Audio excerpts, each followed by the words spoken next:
Muy buenos días. Gracias por estar con nosotros en esta mañana. Un saludo desde aquí con mucho cariño, pidiéndole a Dios que todos ustedes se encuentren bien. Vamos a adorar juntos el nombre del Señor a través de poner atención, escuchar y poner luego en práctica el mensaje de la palabra de Dios. El salmista lo pone de la siguiente manera: vengan, cantemos con júbilo al Señor, aclamemos a la roca de nuestra salvación. Lleguemos ante Él con acción de gracias, porque el Señor es el gran Dios, el gran Rey sobre todos los dioses. Bendito sea el nombre del Señor en esta mañana y siempre. Te alabamos, Padre, y damos gloria y alabanza a tu nombre. Te aclamamos en nuestros corazones y en nuestras vidas. Venimos delante tuyo. Háblanos, por favor. Déjanos ver tu voluntad y pon en nosotros tanto el querer como el hacer por tu buena voluntad. En el nombre de Jesús te damos gracias. Amén y amén.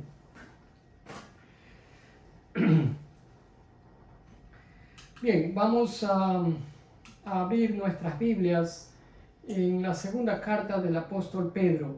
Váyase hacia el final de su Biblia. Nuevo Testamento, Primera de Pedro, luego viene Segunda de Pedro, y manténgala abierta su Biblia ahí. El título del mensaje es una carta inquietante. Inquietante no porque nos mete miedo, no porque es una carta para producir angustia y ansiedad en nuestras mentes y corazones, sino para captar nuestra atención y motivarnos a hacer algo. En ese sentido nos inquieta, para sacarnos de nuestra zona de comodidad. Hablando de eso, quiero decirles que algunos pasajes de las Escrituras ofrecen promesas de paz que traen calma, consuelo y quietud a nuestras vidas. Otros pasajes ofrecen instrucción para confrontar las diferentes situaciones que se nos presentan a diario y nos dan sabiduría y perspicacia. Otros pasajes, como algunos que vamos a encontrar en la segunda carta del apóstol Pedro, tienen la intención de hacernos sacudir, de captar nuestra atención. Por eso es que de ahí viene el título de este mensaje para esta mañana. Es Segunda de Pedro. Habíamos terminado Primera de Pedro la semana anterior. Espero que usted esté conmigo y se recuerde de ello. Hay algo cuando se trata de segundas partes. Estaba meditando en eso. Hay algo cuando se trata de secuelas, de continuación. Sucede en las películas y también en los libros. Por alguna razón, generalmente las primeras partes nos impactan más. Son de mejor calidad y siempre las recordamos. Por ejemplo, hablemos de una película. Hay muchas, pero le voy a mencionar una. Por ejemplo, la del boxeador italiano que se llamaba Rocky. ¿Se acuerda usted?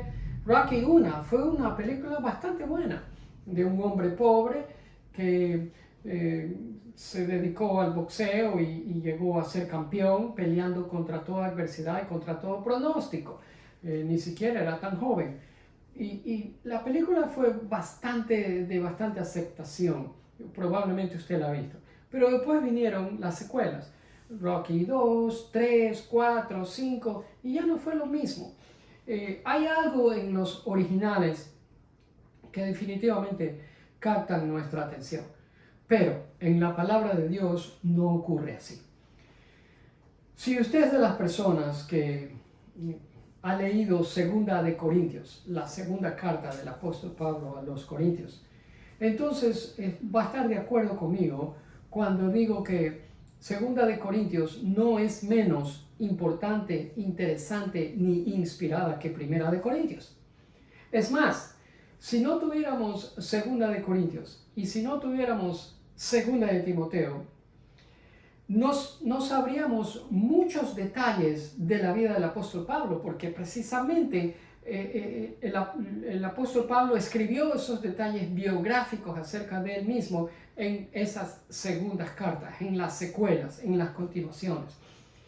Las primeras cartas, Primera de Corintios, Primera de Timoteo, Primera de Pedro, son por lo general doctrinales.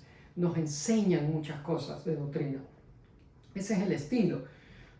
Las secuelas, las continuaciones, las segundas cartas, son más bien biografías en donde aprendemos algo del autor y cómo él implementa en su vida las cosas que nos ha mencionado en la primera carta. Bien, hablando de esto, en la primera carta del apóstol Pedro, que ya cubrimos, vimos 5 capítulos que Pedro escribe a gente que estaba dispersa por todo el imperio romano, víctimas de la persecución por producto de su fe, de la fe que ellos profesaban. Y vimos también que la preocupación de Pedro fue la de animar y la de consolar a los creyentes que estaban pasando por periodos de sufrimiento, de dolor, de maltrato físico, de angustia mental y de acoso emocional. La segunda carta es diferente. No tiene 5 capítulos. Es una carta corta, es una carta breve, apenas tiene 61 versículos. Pero eso sí, 61 versículos de los cuales cada uno de ellos es intenso. El apóstol escribe con mucha intensidad y no desperdicia ninguno de ellos. Lo que quiero hacer en esta mañana es echar el fundamento de la carta. A grandes pasos, darle un bosquejo general por medio de algunas observaciones para luego en las siguientes semanas ir a secciones específicas y explicar de qué trata cada una de esas secciones. ¿Le parece bien? Y quiero hacer esto, primero hablar en términos generales de la carta de Segunda de Pedro para que usted sepa lo que viene, de tal manera que la próxima semana, cuando topemos una sección del capítulo 1, no se le haga difícil a usted entender lo que el apóstol Pedro está diciendo, porque ya por lo menos tiene un contexto, tiene un trasfondo de lo que la segunda carta de Pedro quiere decir. Pues bien, entre las observaciones generales que quiero hacer está la primera. Esta carta es más difícil de leer y entender que la de primera de Pedro, que la primera carta que él escribió. A pesar de que es breve, como dije, que es una carta corta, es más complicada. Mientras yo la leía me di cuenta de eso. El escritor escribe de una manera más abierta, más deliberada, más intencionada, más transparente y no esconde absolutamente nada. Es una carta que está diseñada para despertarnos a la acción. Está diseñada para motivarnos a la acción, para sacarnos de la zona de comodidad en que nos encontramos y para que veamos la realidad de la vida. Es decir, que la carta enfatiza, promueve la diligencia en nuestras vidas, la acción, a poner en práctica lo que el apóstol dice. Eso se llama diligencia y eso es el énfasis de esta carta, ser diligentes en nuestra vida. ¿Cómo obtenemos eso? 3 versículos les voy a mostrar, les puedo enseñar más, pero con 3 es suficiente. Dice, así que, amados hermanos, esfuércense. Si ven esa palabra ya nos dice de que seamos diligentes.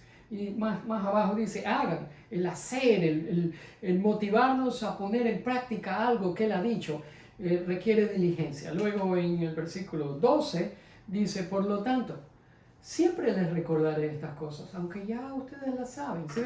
Les recuerda para que asegurarse de que ellos no se olviden de poner en práctica algo que ya ellos se supone que sabían. Es decir, les está diciendo, les estoy recordando esto para que no se me retrasen, sino que continúen siendo personas diligentes. Luego en el versículo de 3:14, capítulo 3, versículo 14 de la misma carta dice, por lo cual, queridos amigos o hermanos, mientras esperan que estas cosas ocurran, hagan todo lo posible. Yo no sé usted, pero yo veo en estas expresiones que Pedro escribe aquí un énfasis, una acentuación en ser personas diligentes, creyentes diligentes. La segunda observación que veo es que La preocupación de Pedro aquí es diferente a la preocupación que él expresó en la primera carta. Pedro, cuando escribe la segunda carta, está más viejo, seguramente presiente al fin de su vida. Por lo tanto, se vuelve más realista, más abierto, más vulnerable, si podríamos decirlo. En la primera carta que él escribió, la preocupación de Pedro fue acerca de fuentes externas que son causa de nuestro sufrimiento y de nuestro dolor. Pero en la segunda carta, la preocupación de Pedro es por fuentes internas que podrían desviarnos a nosotros de nuestro caminar con Dios. A Pedro le preocupa las doctrinas falsas y equivocadas de gente que se había infiltrado en el interior de la asamblea de la iglesia y estaba enseñando cosas que no eran ciertas, cosas que eran blasfemias y contrarias a la palabra inspirada de Dios. Es lo que ocurre hoy en día en muchas iglesias, con la gran cantidad de desinformación que nosotros escuchamos de gente que se autodenomina apóstoles, profetas, pastores, predicadores, evangelistas, que las cosas que mencionan simplemente no hacen ningún sentido. Y la preocupación de Pedro entonces, en el primer siglo de la era cristiana, es tan válida como lo es ahora también. La tercera observación que quiero traerles es que es una carta llena de cosas sorprendentes. Tan sorprendente que cuando usted lee la carta no puede dejar de evitar de levantar sus cejas en señal de sorpresa, en señal de asombro. Hay cosas tan sorprendentes al punto que lo llevan a usted a preguntar si de verdad fue Pedro el que escribió esta carta. Obviamente que fue Pedro el que escribió esta carta, porque él mismo lo dice. No quiero decir eso, lo que quiero decir es que, déjeme darle un ejemplo. Por ejemplo, es poco usual para un escritor del Nuevo Testamento mencionar a otro escritor del Nuevo Testamento en uno de sus escritos. Y Pedro es precisamente eso es lo que hace. En el capítulo 3 de esta carta, versículos 14 y 15, menciona al apóstol Pablo. Es rarísimo ver eso. Luego, en esta segunda carta de Pedro, tiene el número más alto de uso de palabras inéditas, que solamente las encuentra aquí y en ningún otro lado del texto bíblico. Tiene más de 57 palabras que usa Pedro, que usted no las ve, que las usa ningún otro escritor del Nuevo Testamento. Eso le dice algo a usted con respecto a lo sorprendente de esta carta. Sorprendente porque Pedro no era una persona letrada, no era una persona educada, era un hombre del vulgo, era un pescador. Y más sorprendente es esto, y nos hace dar la gloria y la honra al Señor, de que definitivamente el que inspiró y motivó a escribir esta carta a Pedro fue precisamente el Espíritu Santo de Dios, porque de otra manera no hubiera sido posible que Pedro usara este lenguaje, este vocabulario tan fino y tan depurado, del cual él no lo tenía, porque era una persona común y corriente. Pues bien, cuarta observación. La carta es muy sutil y a la misma vez indirecta en lo que respecta al tema. Probablemente la referencia más obvia acerca del tema la encontramos en el versículo 10 del capítulo 1, cuando Pedro escribe: por eso, hermanos, procuren aún con mayor empeño hacer firme su llamamiento y elección. Si ve usted, Pedro aquí nos está animando a ser ¿qué? Ya lo dije al principio, a ser diligentes. Pónganle ganas, dice, pónganle empeño, esfuércense. Entonces, esa es la referencia bíblica más obvia acerca de cuál es el tema que Pedro quiere tomar en esta carta, y es la diligencia en nuestro caminar con Dios a la luz de los desafíos que diariamente enfrentamos en la vida. Pues bien, pero ¿qué más encontramos aparte de estas 4 observaciones que le acabo de dar? Pues bien, la segunda carta del apóstol Pedro encontramos advertencias, encontramos recordatorios y encontramos promesas también. Advertencias como tengan cuidado, estén alertas, pongan atención. Las vamos a ver a lo largo de en estos 3 capítulos de la segunda carta de Pedro.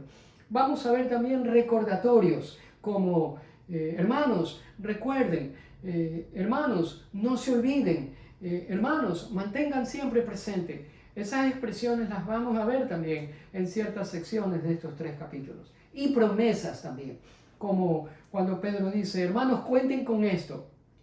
Siervos de Dios, crean esto. Estas expresiones también las encontramos. Ahora, déjeme decirle una cosa. Estos 3 conceptos que usted ve aquí, advertencias, recordatorios y promesas, no sirven de nada, no sirven absolutamente de nada si no hay ninguna intención de parte nuestra de aplicarlos a nuestra vida.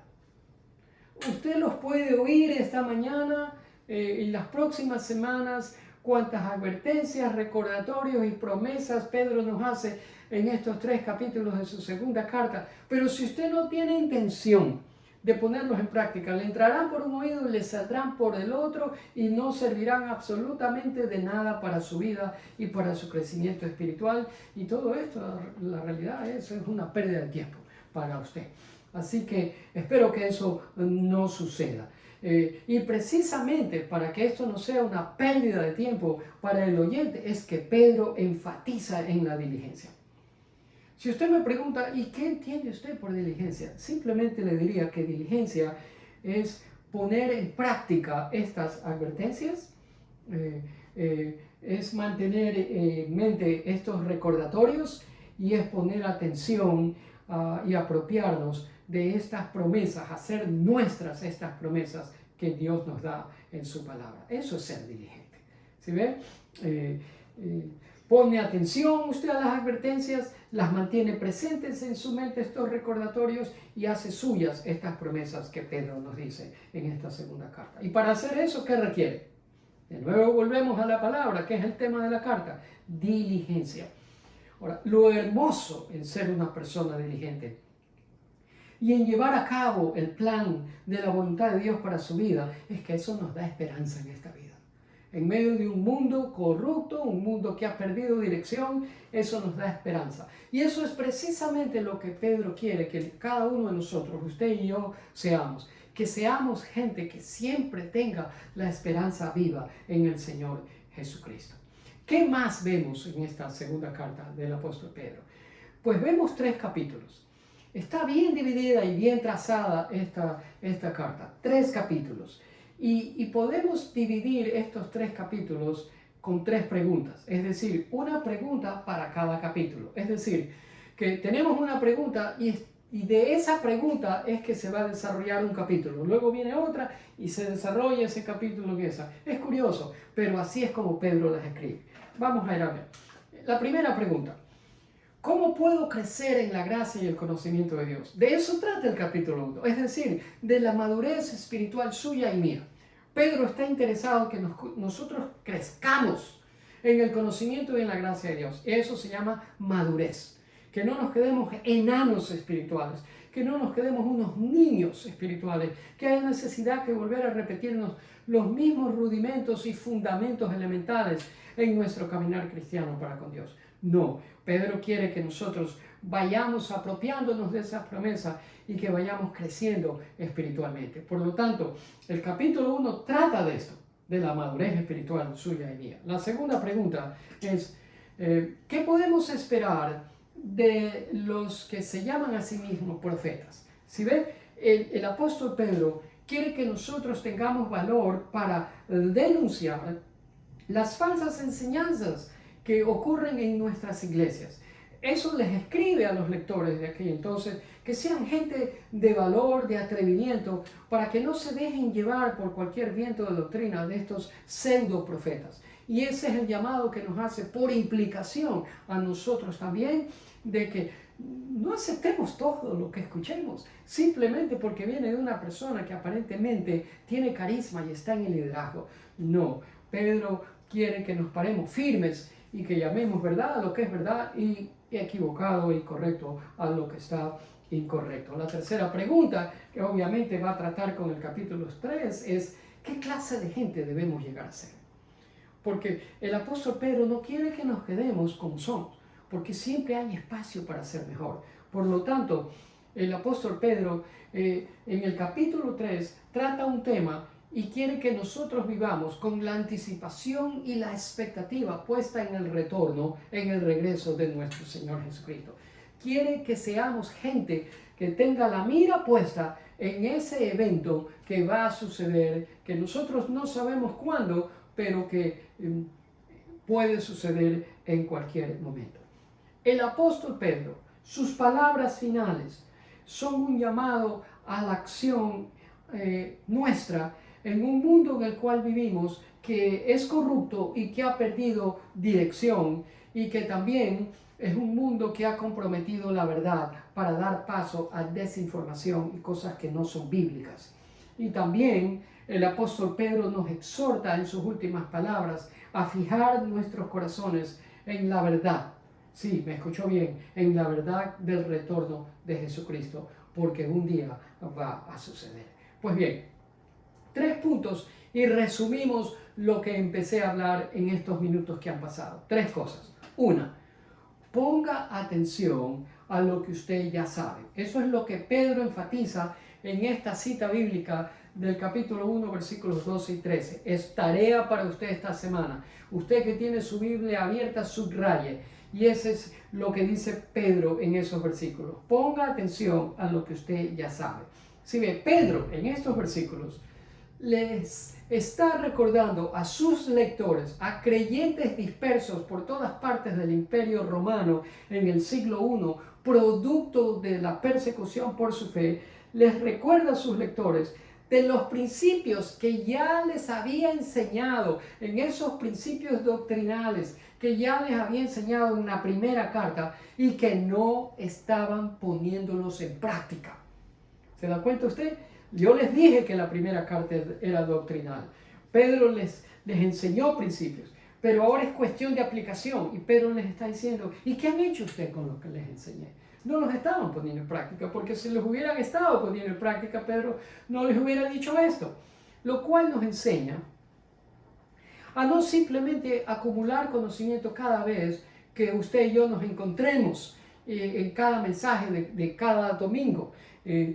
Nuestra tarea, nuestra misión, nuestro objetivo no es solamente aumentar nuestro conocimiento teórico, sino a vivir de acuerdo a lo que usted ya sabe, a vivir de acuerdo a lo que usted aprendió los domingos anteriores. Eso es lo que Pedro está diciéndole a los creyentes del primer siglo y por aplicación a nosotros también.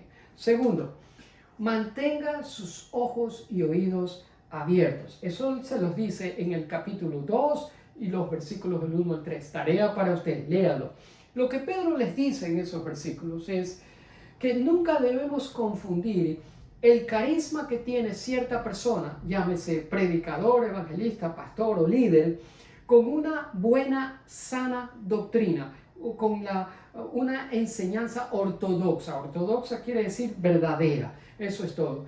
Hoy en día, lastimosamente, eso es lo que ocurre. La persona tiene un carisma, cae bien, habla bonito, se viste elegante, es bien simpático y pronuncia un mensaje que ni se le entiende, pero como el hombre tiene carisma, nosotros le creemos todo y ni sabemos lo que dijo. Y ahí sí que se forma un enredo en nuestra fe. Así que hoy en día usted va a escuchar toda clase de cosas que no hacen sentido, de insensateces. ¿Qué es lo que nos dice Pedro? Sus ojos abiertos, sus oídos abiertos. ¿Cómo lo hace? Compare todo lo que oye, no importa quién es que lo diga, con las escrituras. Compárelo, compruébelo. Usted tiene su Biblia ahí en casa. usted la puede abrir y decir, este hombre lo que está diciendo no es compatible, no coincide, no se reconcilia lo que esta persona dice con la palabra de Dios, o usted puede decir, es exactamente lo que Dios dice en su palabra. Pero haga eso, toma trabajo, pero eso es lo que Pedro nos llama a hacer. Y por último, viva anticipando el retorno de Jesucristo. Y usted lee 2 de Pedro capítulo 3, tarea para usted. Es decir, que usted y yo, como creyentes en Cristo, debemos de vivir cada momento de nuestra vida con el pensamiento que Cristo podría regresar en cualquier momento. Y esa es la verdad. Ahora, ¿qué va a producir esto? Va a producir transformación en nuestra actitud frente a la vida y también nos motivará a vivir correctamente. Porque ¿quién no quiere que el Señor venga, que cuando el Señor venga nos encuentre haciendo lo correcto? Yo no me pongo a pensar que cuando el Señor venga yo no esté haciendo lo correcto, entonces experimentaría pérdida. Así que la práctica de vivir anticipando el retorno de Jesucristo va a transformar nuestra actitud y nos va a motivar a vivir de una manera que es correcta y que le agrada a nuestro Señor. Vamos a inclinar nuestro rostro y vamos a agradecer al Padre por su palabra. Padre, creo firmemente que tu plan para la humanidad se está cumpliendo y desenvolviendo según tu intención, según tu plan, según el decreto de tu voluntad en el consejo eterno con Padre, Hijo y Espíritu Santo. Mi corazón anhela el retorno victorioso de Cristo, mi Señor, mi Salvador. Anhelo que tu justicia llene esta tierra, en donde el común divisor es la injusticia, el abuso hacia los más débiles y vulnerables. Pero primero, Señor, llénanos con esa justicia tuya y manténnos a cada uno de los que han escuchado mi voz y se han puesto de acuerdo conmigo en ser diligentes en nuestro caminar contigo, Padre. A lo largo de esta semana, ayúdanos a meditar en lo que hemos oído y prepara nuestros corazones para las cosas específicas que tú nos vas a decir en esta carta del apóstol Pedro. Pedimos tu ayuda, pedimos tu iluminación, pedimos tu dirección y pedimos a lo largo de esta semana la protección tuya para nuestras vidas y la de cada uno de nuestros seres queridos. La sanidad tuya a nuestros cuerpos de cualquier malestar, de cualquier enfermedad. La paz tuya y la presencia tuya que sean una realidad en la vida de cada uno de nosotros. Permite que no ahondemos en pensamientos que nos produzcan ansiedad y angustia, sino que meditemos en las promesas tuyas y las reclamemos para nuestra vida. Tu palabra dice, Señor, porque has puesto al Señor por tu refugio, al Altísimo por tu protector, ningún mal llegará a tu vida y ninguna calamidad tocará tu hogar. Recibimos esa promesa tuya, nos apropiamos de ella, la hacemos nuestra y la reclamamos para la vida de nosotros y de cada uno de nuestros familiares a lo largo y ancho de esta semana, dándote a ti el honor, la gloria y la alabanza por cuidarnos, amarnos, protegernos y bendecirnos de esa manera. En el nombre de Jesús te damos gracias. Amén y amén. Gracias por haber estado con nosotros. Nos haría un gran favor compartiendo este enlace y con la ayuda de Dios y por medio de su gracia nos veremos la próxima semana para un nuevo mensaje de la segunda carta del apóstol Pedro. Hasta entonces, Dios le bendiga.